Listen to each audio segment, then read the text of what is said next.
Hey, it's D. It's a brand new episode coming right for you, right on the FTO network. Enjoy.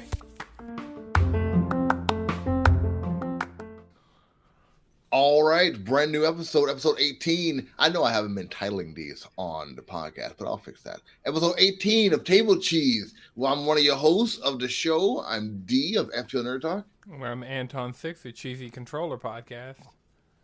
We got a good amount of stuff to talk about today. We got some suicide news, some trailers that dropped. It's January, not a lot of gaming news, but I don't know about you, but I want to talk about like some of the layoffs that are happening also. But we got a lot of stuff to talk about, man.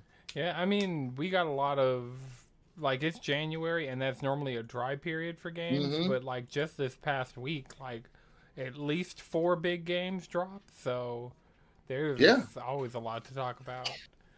And one of them, of course, is one of your favorites. I think that dropped last week. Monster Hunter dropped last week, wasn't it? Oh no, that was Thursday night at midnight into Friday morning. See, shows what I know. I played since Friday. I've played like 10 hours.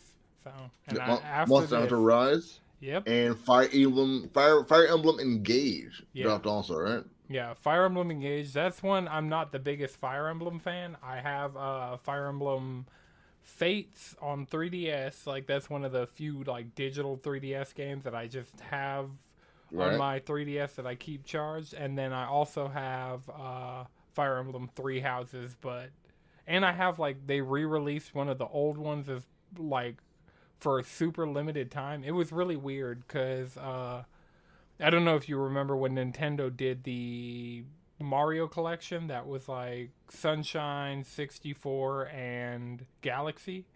I do remember that. That was not that long ago, yeah. Right, and they only sold it for a year. Mm-hmm. And so like the digital copies are all gone. So they did a couple other games like that, and one of them was the original Fire Emblem. And it was only available digitally. So if you had to pick between the two games that came out this week, moderate gamers out there had to get someone like to buy which one of these games, which one would it be? Fire Emblem or Monster Hunter? See, I think more people, the other 2 big games, when I said 4, it was Fire Emblem, Monster Hunter, Persona 3, and Persona 4. That's right, Persona. I forgot about Persona. Yeah, Persona 3 and 4 came out and on modern platforms. So the Persona 4 was already available on Steam, but Persona 3 is being added there. And Persona 4, and both 3 and 4 came to PS4, playable on PS5, Xbox One and Series X, and Switch. And so it's kind of a big deal getting some of these games. Like Persona 3 Portable was stranded on the PSP, and Persona 4 Golden, until the Steam version came out, was stranded on the Vita. And neither of those, like the PSP sold more than the Vita, but a lot of people, the reason the PSP sold so much is because it was easy to pirate everything. So it wasn't exactly like, it was kind of a niche title. It was the first of because Persona kind of took a shift when they went into Persona 3. Like Persona 1 and 2 are a lot closer to Shin Megami Tensei, which is what they're a spin-off from. But Persona 3 is where they kind of like established it as like its own sub-series. And the creative team behind it worked on 3, 4, and 5. So for all the fan? Are you a fan? Yeah, I mean, Persona series? Yeah, Persona 4 Golden was my first one on Vita, actually. I remember there was a trailer for Persona 3 Portable on PSP, and I never actually got the game, but I remember downloading the trailer, and the trailer was the opening video, which was essentially just an AMV for the game, which was really cool. And so I just remember watching that, and that song is stuck in my head to this day. Now, we all know that you're a PlayStation guy, like through and through. That is your go-to, your diehard. Since this is coming out on all these platforms, and like there are 4 games that came out this week. Any one of these games, besides Monster Hunter, like because you're biased, like we all know you're biased. Like, so out of the 3 games, which one are you getting? I'd probably go Persona 4 because Persona 4 is one of those ones, like, if you're into JRPGs, it's a must-play. It's some of the best writing, some of the best character work. The soundtrack is impeccable. Like, Persona 3 is kind of hard to go back to because it was a PSP port of a PS2 game. And so they had to strip out a lot of the 3D elements, so the story's told through, like, visual novels and... Can seem a little wonky. Yeah, I get you. Yeah, and I mean, it's not like Persona 4 Golden holds up, like, beautifully either. Like, you could look at it and tell it's like a 2012 game, 2011 game, but... And that was a Vita port of a PSP game, but they had a lot more time in between to carry over what made that game like a home console game on a handheld. Yeah, Persona 4, check it out. Like that's Anton's pick for this week for games to check out. But when it comes to Monster Hunter Rise, thinking that you are playing, like what would you rate that? Like out of a 10 scale? So it's what I would say is, even if you've played Monster Hunter Rise on the Switch, this isn't necessarily for people who played the PC version that is actually more up to date than the version that Xbox and PlayStation got this week. Right. But the thing I will say, it is the best looking Monster Hunter thing in existence. Because it's a port of a Switch game, and the PS5 and Xbox Series X just have so much more raw power than the Switch. A lot of the work they did with the high-res texture packs and the high frame rates, a lot of the work they did porting it to PC, it's built on the RE engine, which just on PlayStation looks great. Like, between Resident Evil 7, Resident Evil 8, Devil May Cry 5, all of the games that have been on the RE engine. Those are some strong comparisons, man. Wow. Yeah, I mean, they're Capcom games built on the same engine. I won't say, and I don't think Street Fighter 6 is going to be on the RE engine, but it would be interesting if it was, because a lot of these series have been able to come back with the results they're getting out of using this engine to make the games. So we're just seeing the RE engine shine because Monster Hunter World, even, which was a PS4, Xbox One era game, right? This game looks incredible, even in comparison to that game, because those were built on their old, I think it was called NT Framework, was their old engine, and now it's being built on the RE engine, which is just a lot more capable and a lot more scalable, obviously, because it was one of the best looking and playing Switch games in existence. And then coming to PC, like, the only reason I didn't really stick with it on PC is because I didn't have my usual group of friends playing it. Like, I've played Monster Hunter World, Monster Hunter GU, Monster Hunter Rise, the Sunbreak expansion, Iceborne, all of these things with typically the same group of people. And so, but it seems like you wouldn't be opposed to going back to it, like, if the move struck you. Yeah. Well, I'm already back in it. That's the thing. I didn't stick when it came to PC. It was kind of like one of those things. I don't really like. None of my friends are PC centric gamers. Like, we're primarily PlayStation centric. But when Monster Hunter was exclusive to Switch, it's like, all right, we all have Switches. We'll bite the bullet and we'll play a Switch game. But now having it on PlayStation, where we're in the party, we're going about our normal business. Like, some people will be in the party playing Monster Hunter, some people will be in the party playing Final Fantasy. So it's just kind of, it's a game changer. Yeah, it's a game changer. Yeah, like no pun intended, but like, it is a game changer. Like for co-op and like competitive game, like, it's definitely gonna put a lot of people like inside that world. I'm really excited to see what happens like in the next coming months when it comes to Monster Hunter, because it is one of your top favorite go-to talked about games. Well, I mean, what topic did you have? It's Capcom's best-selling franchise, and like, if you take into account all the games Capcom's released, whether it be Street Fighter, Resident Evil, Devil May Cry, just Dino Crisis, like all of the any Capcom IP you can think of, Monster Hunter historically has performed better than it. Monster Hunter World is the best-selling Capcom game ever. It outsold Street Fighter 2, which... That's big. That's a big deal. Yeah. And I mean, it outsold Resident Evil 5 and 6, which sold like crazy. 6 just kind of sold off name recognition, but both of those games were massive successes. They get a little shaded out there. I like it. Like, we've probably talked about this on Table Cheese before, but anybody who's a fan of the Resident Evil franchise knows that 6 is just... It's the weakest. Yeah, it's weak. Like, 3 used to be the weakest, and then 6 just kind of, like, drug the entire series down. Good God, that story was bad. Like, the mechanics, too. Oh, my goodness, so clunky. That camera. Oh, my God, the camera. No, thank you. But you had, like, a few stories you wanted to bring up. What was one of the top stories that you want to talk about this week? Well, I wanted to talk about...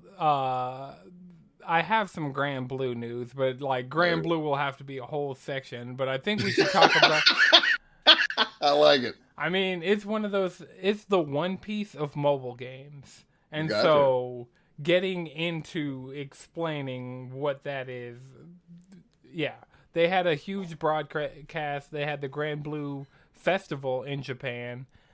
And they showed Grand Blue Fantasy Relink, which was a third-person character action game in the Grand Blue universe that was originally being developed by Platinum Games and is now... Cygames took it in-house, and it looks really good. They released a new trailer for it, and everything they've shown for this game so far, for me personally, is just... They're ticking all the right boxes. Like, if you're trying to be a new third-person character action... Like, this is trying to compete with the Bayonettas of the world. Like, that kind of over-the-shoulder, tight, mechanically strong action game. I was trying to find an app where it says an app-based game. I couldn't find it on my phone right now. Oh, well... We'll start from the beginning. Okay, gotcha. Grand Blue Fantasy is one of the world's biggest gacha games. It has some of the most content out of anything. Playing Grand Blue is like... In Japan, it has an app. But because the App Store is regional, and it never officially got an English release, which I think we're getting closer and closer to that happening. But then a lot of games that were big in Japan or... overseas in general that then come to North America don't necessarily find the same audience. And I don't think that Grand Blue it will have the name recognition because there's only been one Grand Blue game released in North America, and it was Grand Blue Fantasy Versus, which is the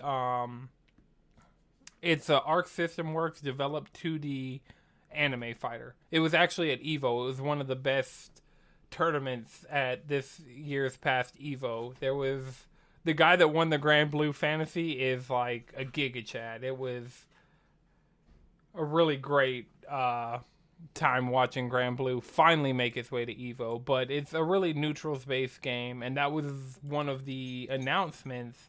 COVID really killed that game because I remember distinctly that was the last game I bought before we went into lockdown at COVID. And I was going to Controllerize every week, and I remember talking to some of the fighting game players there. They're like, yeah, I really want to play it. And so I took it with me to Controllerize. They had consoles set up, and I remember playing it at the last Controllerize, pre-pandemic. And so one of the things, this game was meant for situations like that, being able to play it in person because the netcode wasn't the best. And with everything going online, like everything being moved to Zoom meetings and Discord calls and stuff like that, right? And Grand Blue not having the best netcode, that's where a lot of games like Skullgirls and them Fighting Herds and that's exactly what it reminded me of when I saw it too. Like I can see why you gravitated towards it because it looks a lot like that same type of gameplay. Yeah, I mean any mechanically strong 2D fighting game for the most part, I'm there for. Like, gotcha. That's just kind of one of those, like the FGC is one of those communities that it's like, I'm not an FGC player. I'm not esports with it. I do have a fight stick, but you know, I'm not the best player, but I'm always down to play a fighting game. That's one of the genres that I just keep those installed on my PlayStation. So if somebody randomly says, let's play some Under Night, let's play some Soul Calibur, let's play some, Even Street Fighter, like the Capcom You're Fighting on it. Collection I played late last year that has Darkstalkers, and it had like Puzzle Fighter, and it had a lot of different old Capcom games that were just kind of stranded in like the PS3 360 generation or even to arcade machines. They ported a That lot of those forward. that does it for you. I gotcha. I Yeah. gotcha. I'm looking at the mini synopsis from Steam right now. Grand Blue Fantasy is a Japanese social media network game for role playing games developed by Cygames. I think it originally released in Japan of March 2014. Right. So they have almost 9 years of What's this up? game going strong in Japan. So that's why I think bringing it over wouldn't necessarily make the same splash because we don't have almost a decade of history with the franchise. But if you guys ever check out like the quality about this, like look at the gameplay of this, I'm looking at it right now. It is crisp. It reminds me of Final Fantasy 11. Gameplay wise, it's very intuitive, and like this is a mobile, full like either browser or Android or iPad. Like it's full on mobile game, and this is seamless, man. Well, This is really good. send me what you're looking at because there are a lot of Grand Blue spin-offs, and Oh, is there? yeah, that's like I'm saying. The only one we've gotten in North America was one of the spin-offs that was the fighting game. While it was a good fighting It's a game, gotcha. yeah, That's it's why a it's a gotcha game. gotcha. Gotcha. Gotcha. Well, Gotcha. Gacha is Gashapon, which are the games where you like roll for characters and you. Okay. So it's a 2D. Yeah, this is Grand Blue Fantasy Relink. This is the character action game that's coming out supposedly later this year. I don't think they've officially put a date on it yet, but that's I, also one of the spin-offs. What I you're sent looking, you a link from Gamers Prey. Yeah. yeah, and that one is the game that we've gotten the most news on recently. The Okay. Grand Blue Gotcha game, let me see. And that one is coming. So for Grand Blue Fantasy Versus, the re-release is getting. We were talking about how the net code hurt it. It's getting a re-release on PS4, PS5, and Steam, where it's getting rollback netcode. It's getting crossplay between all three, and then Yes. it's getting new characters and new stages. So This is from that Twitter post you sent me a while yesterday, right? yeah, Right. From Fighting Games Daily. That's a lot of information to be dropping for this game, especially for a game that you just said like doesn't have as much of a hit in the States as it does like in Japan. So you think that they're gonna try to like make it a bigger splash here, like with all of these enhancements and like bringing out apparently two separate games in the same year? well, the other one is more of a re-release. Like you've had an Okay. opportunity to play that like Grand Blue Fantasy Versus and see if it's for you or not. For me, I was Okay. really into it really early on, but got harder and harder to find people to play with on a similar skill level. Makes sense. And so the game somewhat died for me, but looking into it, I'm looking on the Grand Blue Fantasy wiki, and I'm trying to find screenshots of the gameplay because it looks like Final Fantasy 1 through 3 kind of. Like if you know that kind of like puppet show presentation way. Right. Yeah, it's that if I could find. And so I started playing this game a few years back in Chrome. You can just go to game.grandbluefantasy.jp and kind of it has an English translation, but it playing it in a browser is the only way to play this game in North America. I'm gonna give it a shot. Got my controller now. See how it goes. I'm Well, pretty sure it's it works. definitely not it. I'm trying to think of a game. So it'd be like Fire Emblem Heroes. Let me just go to the Okay. games that I keep on my phone. Bleach Brave Souls is more similar to it. Dissidia Final Fantasy Operanium, that's more like it. Is it more of a story based intrigue for you, or like does the story not really matter to you when you're playing this game? Well, more so I'm interested in the characters, and some of that interest has come. It just has. It's a world that's really deep and really interesting, and it's kind of like One Piece. It's like it's never going to end. They just keep. They're on a ship, and they keep going from island and island, from island to island, and just there's a lot of interesting stuff going on in Grand Blue, but it's really hard to get into, especially in the West. I get that. It has like a unique look to it for sure. Got like a steampunk goth kind of feel to it when you look at the aesthetic. I dig it.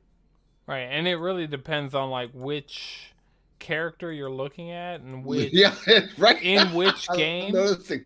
because the cast is like really diverse. They have a lot of characters that are just like entirely different working well Right, together. It's the same effect as One Piece of having this cast of main characters that come from different places and different backgrounds and have a lot of backstory, but somehow when they come together and they're together, they work together, even right. having such disparate origins.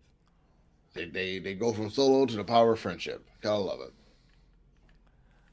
So yeah, that I would say anybody who's into gacha games, 2D fighting games, or third-person character action games, like all three of those are very much up my alley. So I'd say look into Grand Blue. Maybe Fantasy Versus will be the one to get you in.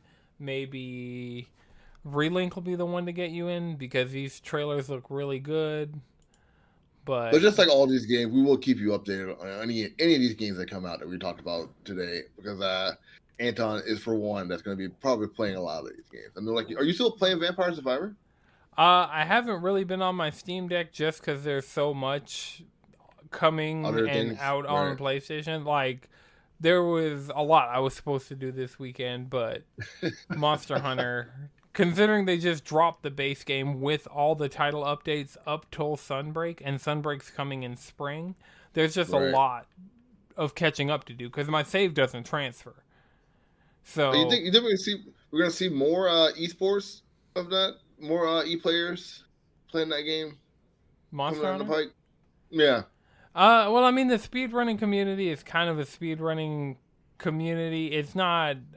There's no competitive, so I don't see it becoming necessarily an esport.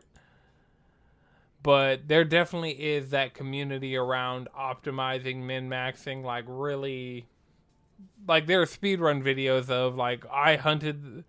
There's a group, Team Darkside, and they were saying essentially they're like, this is Iceborne after you beat 1,000 Fatalis, and Fatalis is the hardest monster in the game, and they just kind of clowned it out, and because the game is not necessarily, you could run the same exact hunt with the same exact equipment, the same exact weapon, same exact everything, and get better Right. and better, and notice that time getting better and better, and your ability as a hunter, like going into Rise, I had hunting experience from World and GU, but then getting into Rise, it was a lot of new mechanics that I had to get used to, but I've had 2 years at this point of getting used to those mechanics, and so coming into Rise now, like I'm using weak armor and weapons and just not getting hit.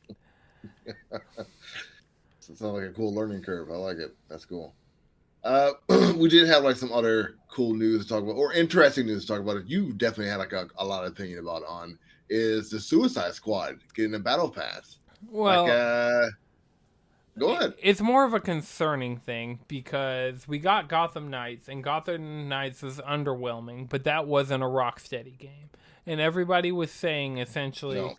like as because Rocksteady was trusted with Batman for a really long time. Like, so, those are regarded as some of the best superhero games ever.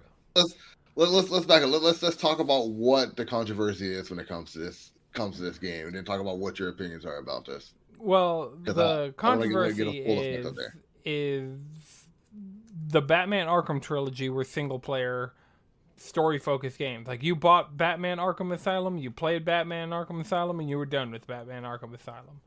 Right. And same thing with, like, City and Night got bigger and did more, but they still were single. There was no real multiplayer components. There were no games. There weren't a lot of these things that are in more and more modern games.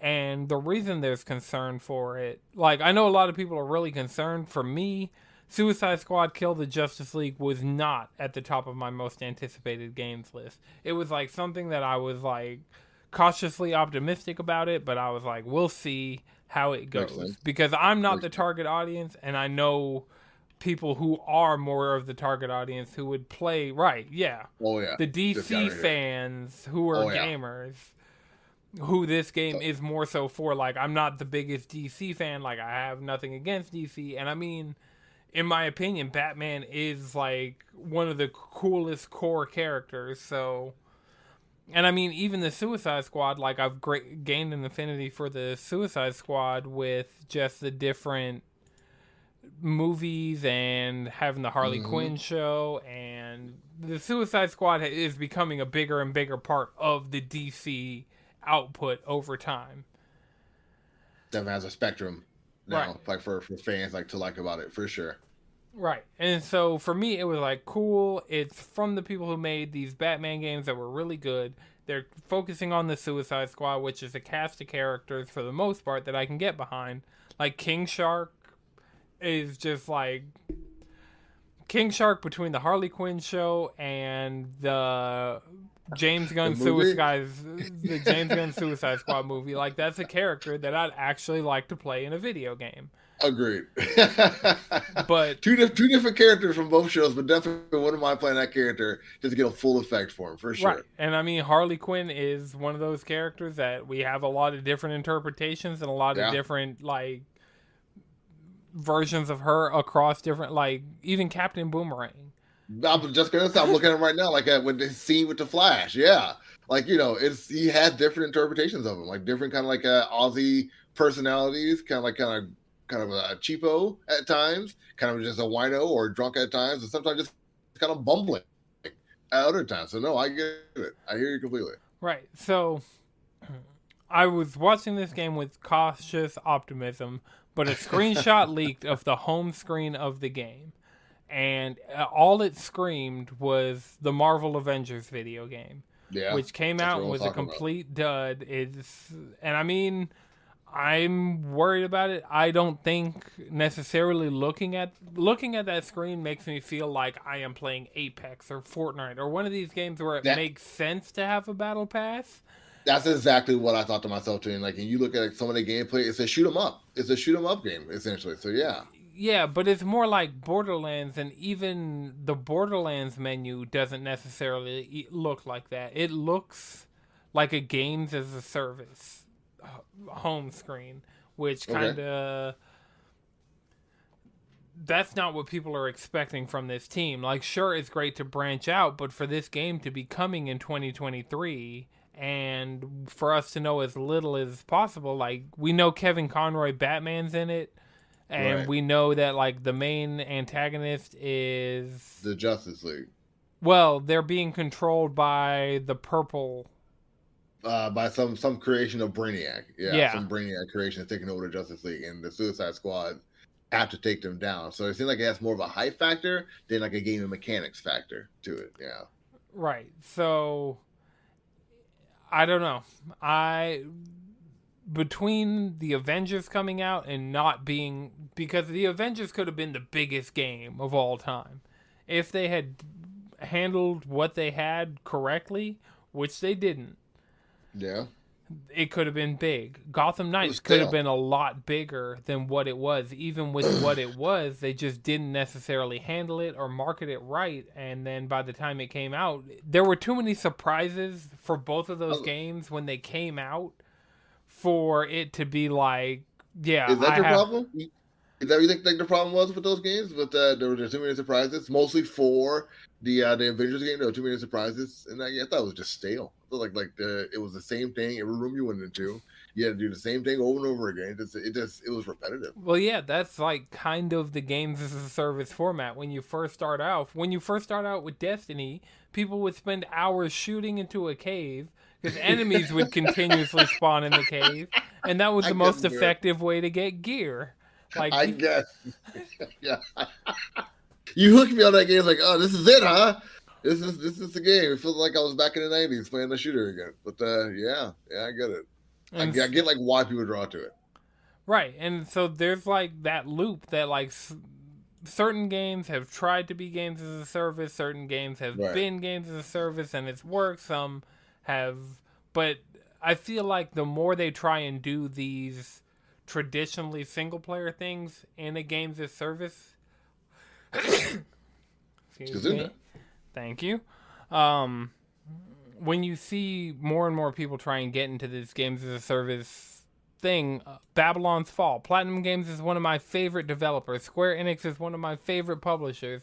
The last time they worked together made Nier Automata, one of my favorite games ever. And then they come out with Babylon's Fall, which is same developer, same publisher, but they try and make it a games as a service, and less than a year later, it's completely dead because nobody wanted that from them. So that's kind of the concern. Like, and then with WB being so volatile, what happens when the Suicide Squad game comes out, and then it's not what people want, and then it doesn't sell well? Are we going to lose Rocksteady as a developer? I know they've had some like high profile talent leave the studio recently, like this. 2022 they had some like high level talent leave the studio. So all of these things are contributing to what are we actually going to be getting? What's the end result of this? Which for this franchise in particular, and it being a part of DC, and how 2022 did not go well for Warner Brothers or HBO Max. Like, I feel like most of us who were in the know that video games, animation, and like the television shows, the animated television shows for DC are unmatched. No one can catch up with them. No one can touch them. Well, but like, I feel like if this is a loss, like, you see where I'm going? Like, this is a loss for the video game. Like, is that like the beginning of the end for DC as a whole? And Marvel's going to try to step up. Well, they have a game coming out this year too. Guardians of the Galaxy game. Well, Guardians of the Galaxy came out late 2021. They might be doing a sequel. That's still rumored, but we know we're getting rumored. Spider-Man 2 this year. I mean, and like that's already talked about from amongst a lot of fans. Like that could possibly be the game of the year. I know, Yeah, I mean, that's already up there, and it's not coming out for at least 6 months. Exactly. and yeah, we do have shows like Peacemaker to hype up this Suicide Squad game, but you got like the multiverse Spider-Man movie to hype up that video game. Right, so, like, it's Marvel. That's the thing. For a long time, DC games were better than Marvel games. Like, Marvel had like Ultimate Alliance and certain things that were good, but Mortal Kombat versus DC Heroes, like the Injustice games, the Batman games, like, we've had good DC games for a while now, but DC kind of, like, Warner Brothers games, we have a Wonder Woman game in development that we've only seen like a short promo. Teaser for. Right. For 7 years now too. I mean, come on, man. Right. And for 7 years we've watched that promo. Well, we might be talking about a different Wonder Woman game, because the one I'm talking about was announced. Let me see if I could find it actually. They may have like redid the promo, but they had that Wonder Woman promo out for a good minute. They may have added a little bit more with her to Lasso. I think I saw the one you're talking about, but there was one that came out probably about 6 years ago where they tried to promote this game, and that's all they showed us. It was just a slow motion camera painting with her shield, with her standing there, and that's it. But there is a new one. I have seen a new one. Well, yeah, the one that I'm talking about is the Monolith one that was announced in December 2021. It was announced at the Game Awards, actually, 2021. Yeah, that's right. And we also got with Marvel, you got the Wolverine game also coming out. Oh yeah! Oh man! You see your excitement? There you go. Like, you get more excited for that than you would for a Wonder Woman game. I mean, like that should not be the case. That should not be the case. That should not. I mean, Wolverine, just throughout history, in my opinion, is a better character for me than Wonder Woman. We're gonna have to, yeah, 6 years ago, yeah. But we're gonna have to put a pin in that one. But I hear what you're saying. Like for you, I get it. Wonder Woman, the Rose Gallery along with her, and like the power she has. I don't know. I hear you. I get you. It's not Wolverine. Like, does she have a catchphrase? Because you just put "bub" at the end of a sentence, and people are getting what you're talking about with Wolverine. Hera help us. That's her catchphrase. Hera not help as strong. us. Exactly. So not as strong as Bub. Not as strong as Bub. There were a few games out there, trailer wise, that came out this week that or recently that I want to talk about. Like a Dragon, The Man Who Erased His Name, and Path of Exile 2. Now I sent you these games just because like I've been watching some trailers and just trying to catch out what's going on out there, what people are talking about, what people are saying, and this Like a Dragon trailer. My goodness. Well, so do you know the history of Like a Dragon? I don't know if I've gotten to talk to you about that on the show. I don't think we got to talk about this, no, because I feel like I would remember something like that. Like a Dragon is technically the continuation of the Yakuza series. And so Yakuza 1 through 5, or 0 through 6, okay, came out in different order. Like, it was like 1 through 3, and then 4 and 5. And then we're talking Dreamcast area, by the way, folks. Well, PlayStation 2. Because Shenmue was the Dreamcast. That's what I'm thinking about. You're right. Yeah. Sorry. No, you're good. I mean, my consoles mixed up. But yeah, Yakuza 1 through, I want to say 5 were probably PS2 and PS3 games. And then they did Yakuza 0, which was a prequel. They did Yakuza 6, which was a continuation. And then they did Yakuza Kiwami 1 and 2, which were remakes of the original 2 Yakuza games. And then they came out with Yakuza 7, The Whereabouts of Darkness and Light, which came west as Yakuza Like a Dragon. Because the main character, Ichiban Kasuga, it wasn't the same character that we had been familiar with the previous Yakuza games. Ichiban was a new character. You were in a different part of Japan. And the Face ID sensor, like, I wake up my phone for a split second and it's like, IR everywhere. Yeah,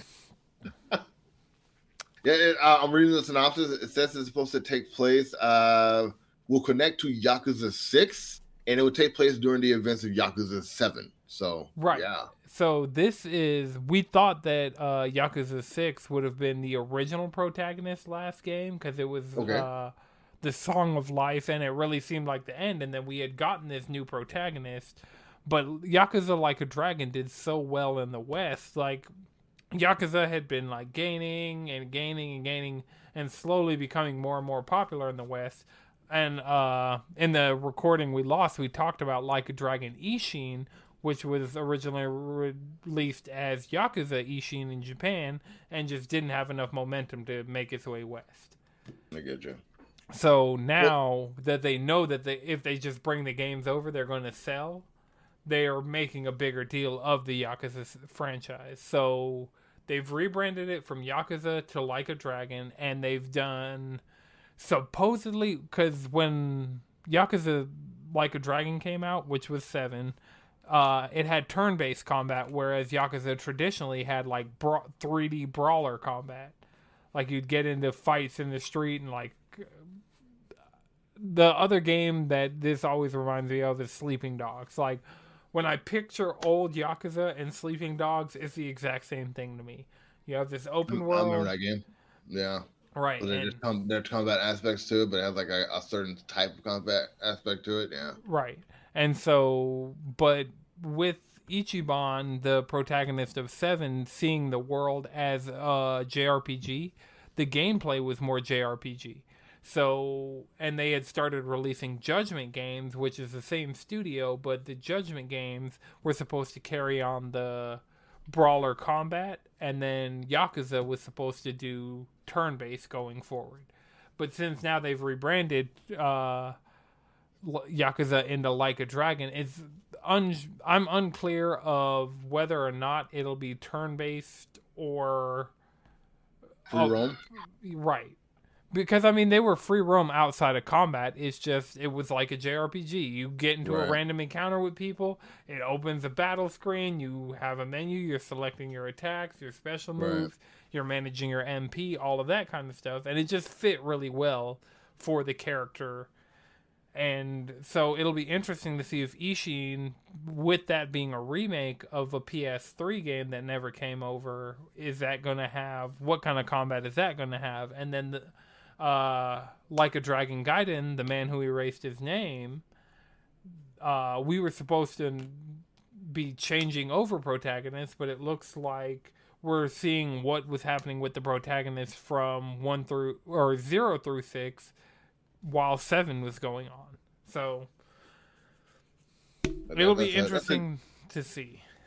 Like the hardcore fans are gonna get into it. The hardcore fans are gonna be like eating this up with a spoon, man. So yeah, like well, I think they're different enough to bring in new audiences with each one.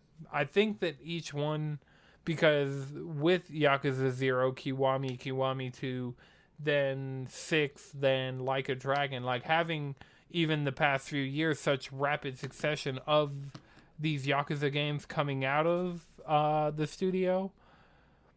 It's Ryuga Gotoku, which is just a name that I always mess up somehow. They're under Sega. It's the same studio making all these games. And each time they put one out, it's different enough from the other ones, but has enough in common with the other ones that it retains old players and brings in new players. And considering we're getting 2 in the next year, with another third mainline entry one looking like it's coming early next year, it'll be really interesting to see. Because they always sell well. It's going to drag people in for sure. It's going to be coming out sometime in 2023. There's no official date for this. It's going to be on PS4, PS5, Xbox One, Xbox Series SS, and Steam. So it's coming out on all platforms. So I'm looking at Like a Dragon Ishin. Well, yeah, none of these games come to Switch. Like, it was PlayStation exclusive for a long time until Xbox went and they paid to get a lot of the games to come over to Xbox during the Xbox One or it was really the end of the Xbox One, early Xbox Series X generation. Like, I know it's like wars. We should start naming these moments in gaming history like wars during the the great Xbox dissolve, or like during the great PlayStation resolution. We should start naming these things like wars, because it's always in a big event, in a big stamping timeline of gaming history when stuff like this happens. Because as you said, PlayStation has been exclusive for a very long time. The only reasons are sharing their properties with other consoles. Well, for a lot of these games, the reason they weren't coming to Xbox is because Xbox sold poorly in Japan. And if the game is only coming out in Japan, and almost everybody in Japan is playing on a PS3 and not an Xbox 360, it doesn't even make sense for you to put the marketing, the development, the energy, the work into porting a game like that to 360 when it's not going to sell. Doesn't help your profit margin. Doesn't help your profit margin at all. Now, I sent you the game, Path of Exile 2, and I'm pretty sure you can tell why I sent you this game.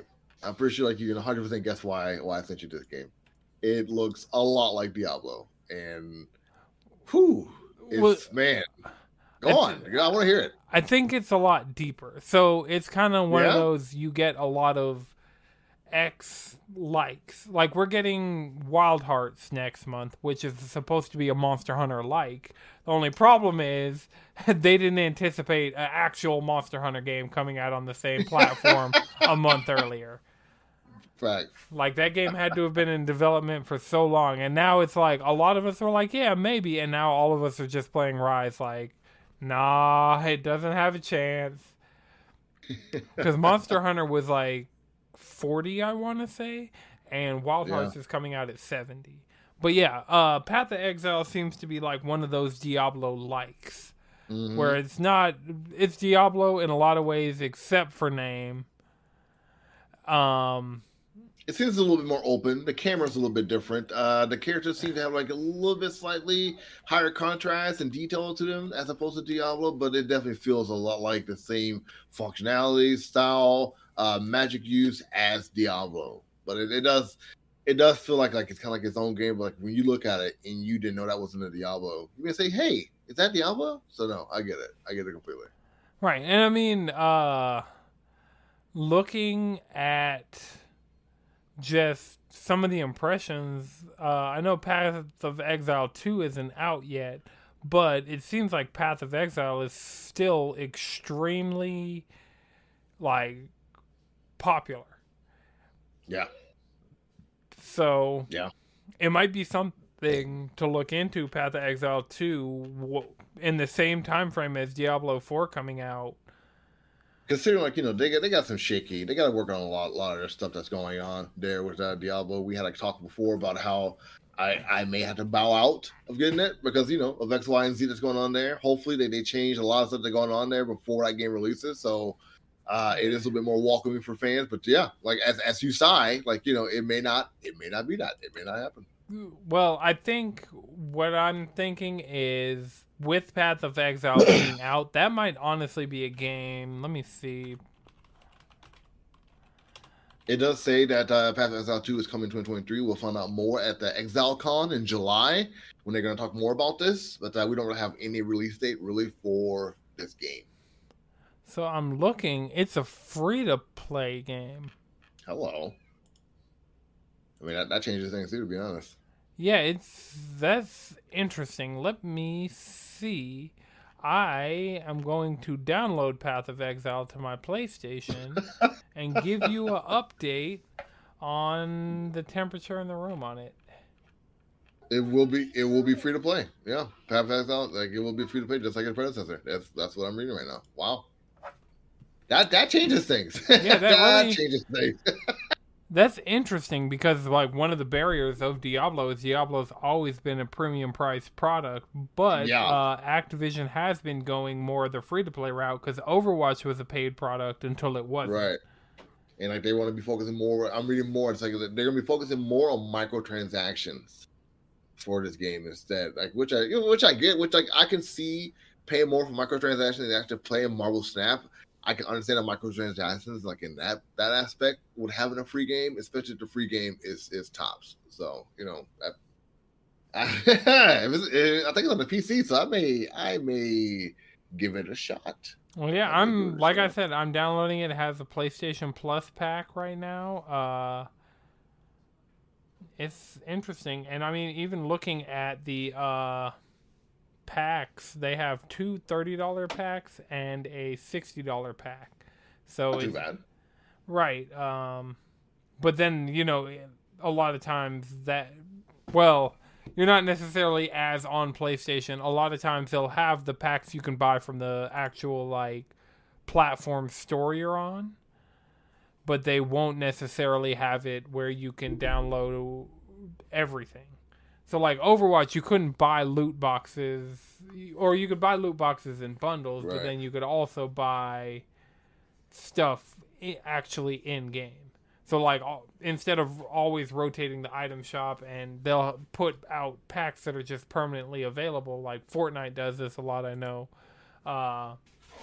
where they put out a pack and it's available on the store, and if somebody who's just hopping in wants to buy the $40 pack, they can.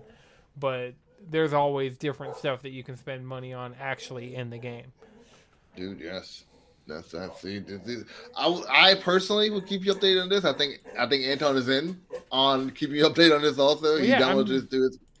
So I'm down to check it out. Like we've talked about it. Like I'm a pretty big Diablo fan after Diablo 3, and I might have a hard time supporting Diablo 4. So. This might be the option. I mean, it's free to play, so I got it downloaded into my PlayStation. We're going to see if Path of Exile 2 is also free. Definitely look. I'm Googling. It's already said like it will be free to play, just like it's a predecessor. So like Right. it's there. It's a good one. So it'll be interesting to see, and I might, because it's free to play, I might get some of the people who I play with on PlayStation to just give it a try with me. There you go. See, like that's the beauty of gaming podcast. Always trying new games. I love it.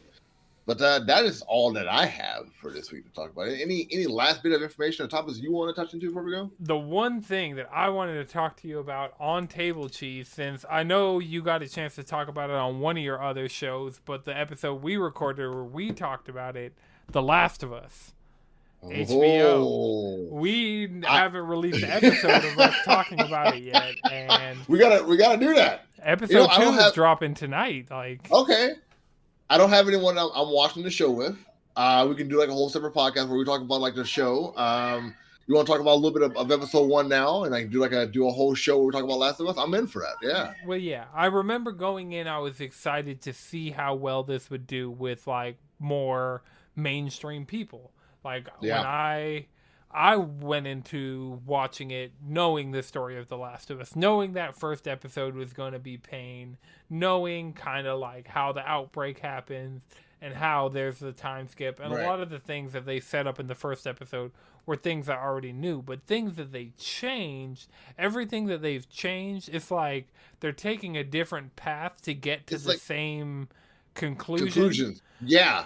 But it's just I watched the first 2 hours of the game. So like I will say that I did watch the first 2 hours of the game, and they've already skipped past that inside this first episode. Right. So, and the characters are rich. Good God, these characters. So I heard like one of the characters who was a voice on the original game, Marlene, came back to be an actual. Yeah, she's like the actual character in the show, she is good. Yeah, she's like probably one of my tier. favorite characters in the show, like off the first episode. My God, it's like she sold it. Right.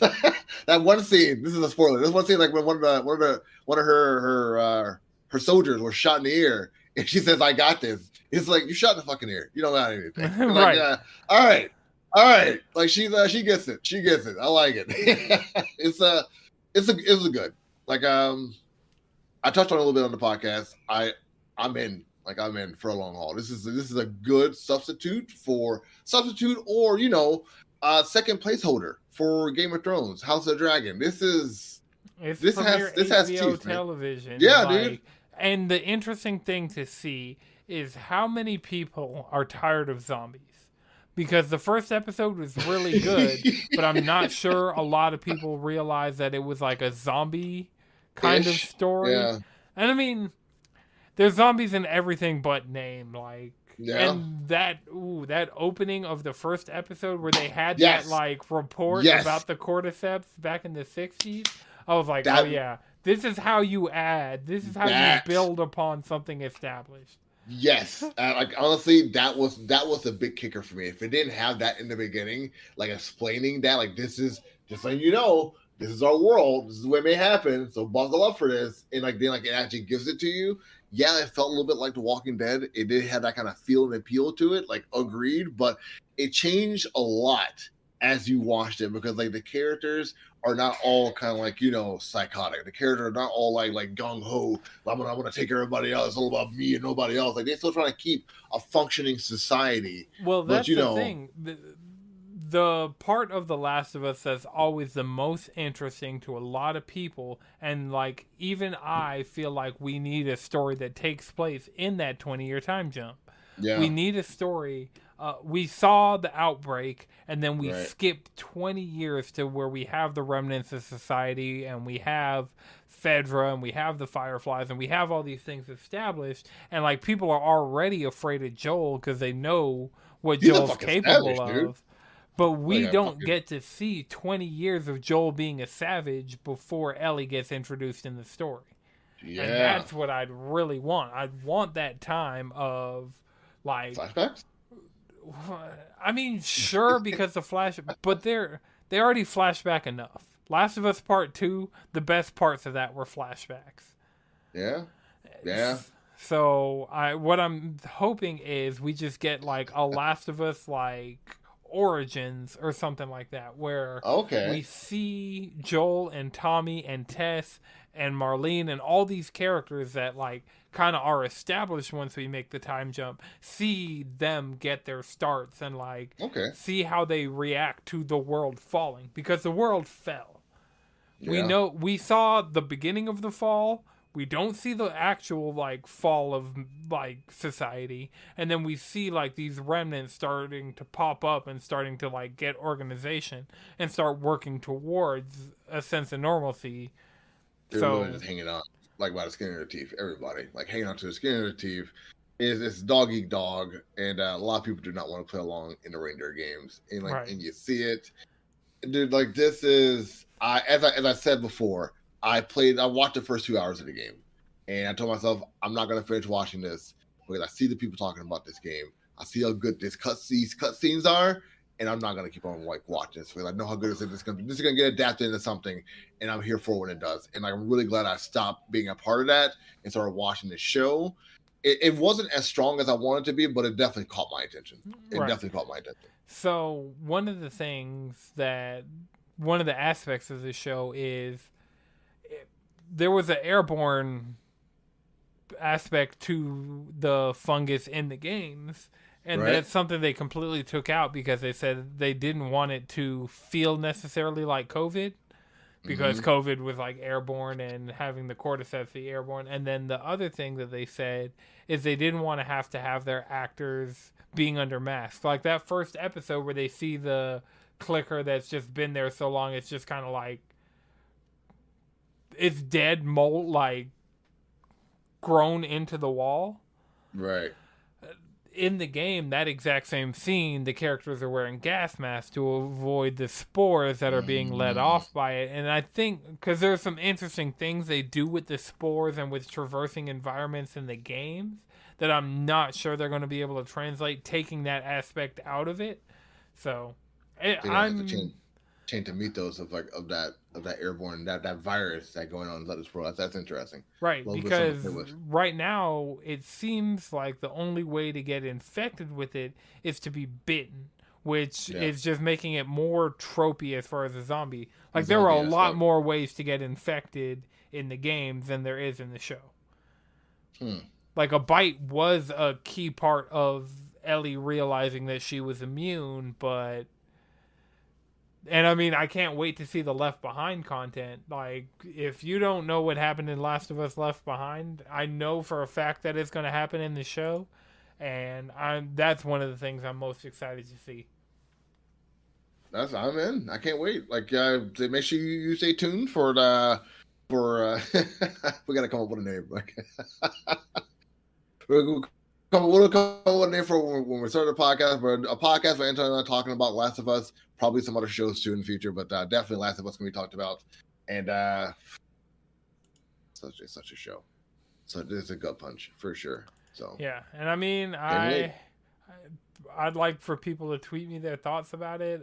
It's one of those shows that I'm there. Like in my I didn't opinion, mean to ask you if you liked it or not because I knew. Well, The Last of Us Part 1 is one of the best games ever created, in my opinion. So for me, The Last of Us, like, PlayStation Plus did a 2-hour free trial of the PS5 remake of the original Last of Us. Okay. And I downloaded that immediately. I haven't gotten into it yet because, like, since it's going to be timed for 2 hours, I'm probably going to wait for the game to be on sale, play those 2 hours, and then buy the game at a discount. You sound like me, dude. I used to do that crap all the time. Awesome. I love it. I love that. But yeah, That's how if you you live, have man. a PlayStation 4 or PlayStation 5, The Last of Us Remastered or The Last of Us Part 1. And we're gonna have like a lot of cool games to talk about next week. I know Forspoken comes out next week, so everyone's gonna be talking about that. No, they're not. I played the Forspoken demo, and that game just like I wanted to be into that game, but everything they've shown, everything I've played, it's like the dialogue just seems to be horrible. Like, Wow. completely throw out the entire writing team levels of bad. And then the Wow. gameplay looked like it could be a lot of fun and really fluid and really kinetic, but But the controls are not the best to right, work with. they had Yeah. to update the demo to be like, hey, it's going to be better, but I don't think I'm going to go re-download the demo to try to. I'm like, we'll get more into that in the next episode. We're also going to talk about Dead Space when that game comes out too. Hopefully it comes out by the time we do a podcast. But we've got a lot of stuff to talk about next week. And already Anton is choosing his words about Forspoken. So make sure that's probably going to be the title of the next episode, just so you guys know. hey. But I'm D of FTL Nerd Talk. Make sure you check me out where you find FTL Nerd Talk. I got new content on YouTube to check out, so make sure you pop that up also. All right. And you can find me around the internet, cheesycontrollerpodcast.com. On Twitter and Twitch, I'm at Anton Sixxx, 3X's.